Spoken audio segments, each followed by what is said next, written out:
Pessoal, nós vamos conversar sobre algo que talvez você já faça, mas faça sem perceber, que é a questão da leitura em voz alta.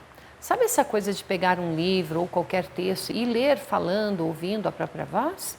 Pois é, isso não é só um jeito de ler, em toda uma história aí por trás. Imagine só que há muito tempo, naquelas épocas de castelos e cavaleiros, ler em voz alta era basicamente o jeito que todo mundo lia. Não era comum alguém ler quietinho no seu canto. Até a Idade Média, só quem ficava lendo caladinho eram os monges, copiando textos em mosteiros. Só lá pelo século XII é que as pessoas começaram a ler silenciosamente em outros lugares, como escolas. E tem aí um detalhe curioso. Os textos antigos, eles não tinham espaço entre as palavras. Então imagine como que não deveria ser difícil, né? Entender alguma coisa sem ler em voz alta.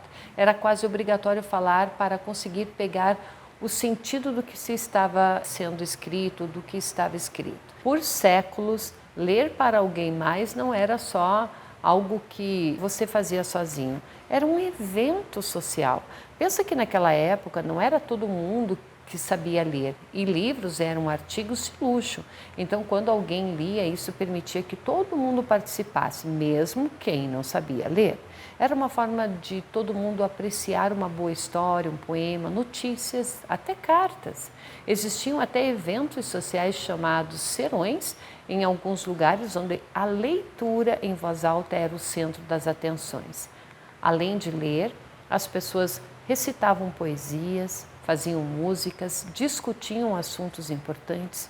E aqui no Brasil, por exemplo, a elite, começo do século XX, era mais de ouvir do que de ler. Isso mostra como a cultura da oralidade era forte. Então, nas escolas, essa tradição de ler em voz alta continuou firme e forte por muito tempo, mesmo com algumas pessoas dizendo que era melhor ler em silêncio. Saber ler bem para os outros era considerado aí uma habilidade importante, algo que se praticava e se valorizava em eventos escolares. O interessante é que, mesmo com toda essa ênfase em ler em voz alta como uma forma de controlar como o texto era entendido, isso acabou fazendo com que muita gente pegasse o gosto pela leitura. Escutar um professor ou uma professora lendo de maneira envolvente podia ser ali uma boa experiência, levando os alunos para mundos novos e fascinantes. Atualmente, ler em voz alta é visto como uma ferramenta muito boa para ajudar crianças pequenas e adultos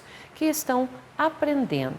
É uma maneira de introduzir o pessoal ao mundo dos textos, ensinando sobre a estrutura e os detalhes da escrita, mesmo antes deles conseguirem ler sozinhos. E claro, ler para os outros ainda é uma maneira incrível de compartilhar histórias e emoções. Essa mudança por uma necessidade de usar isso como uma técnica de ensino mostra como nossas maneiras de ler se transformaram ao longo dos anos. Entender essa história nos ajuda a valorizar ainda mais a leitura, seja na educação ou até simplesmente como uma forma de estar juntos, né? Compartilhando histórias e momentos. Então, nossa aula fica por aqui, ok? Nos encontraremos na próxima aula e te espero por lá. Até mais!